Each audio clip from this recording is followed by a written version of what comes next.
हाँ जी, अस्सलाम वालेकुम, welcome back to my channel शेर और शराजी। तो हमेशा की तरह एक और गज़ल मतला चंद इशार देखिएगा, पसंद आए तो चैनल को सब्सक्राइब कीजिएगा। देखिएगा कि सिमट के वहशत जामे कभी नहीं रहता, सिमट के वहशत जामे कभी नहीं रहता, जनू हवस के मकामे कभी नहीं रहता, और जनू हवस के मकामे कभी नहीं रहता, और ख्याल बन के उतरता है शेर के दिल में, ख्याल बन के उतरता है शेर के दिल में, जिगर का दर्द जुबां में कभी नहीं रहता, और जिगर का दर्द जुबां में कभी नहीं रहता, और हर एक वादा निभाता है ये तयक्कुन से, हर एक वादा निभाता है ये तयक्कुन से, सुना है इश्क गुमा में कभी नहीं रहता, सुना है इश्क गुमा में कभी नहीं रहता, और ज़रा सी तेज़ हो रफ्तार धड़कनों की अगर,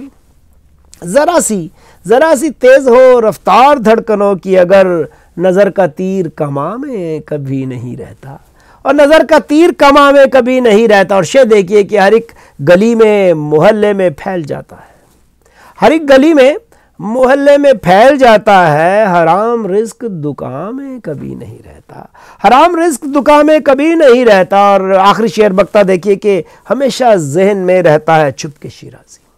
हमेशा जहन में रहता है चुपके शिराजी, ज़ुबां का ज़ख्म निशा में कभी नहीं रहता, ज़ुबां का ज़ख्म निशा में कभी नहीं रहता, सिमट के वहशत जाम में कभी नहीं रहता, जनू हवस के मकाम में कभी नहीं रहता।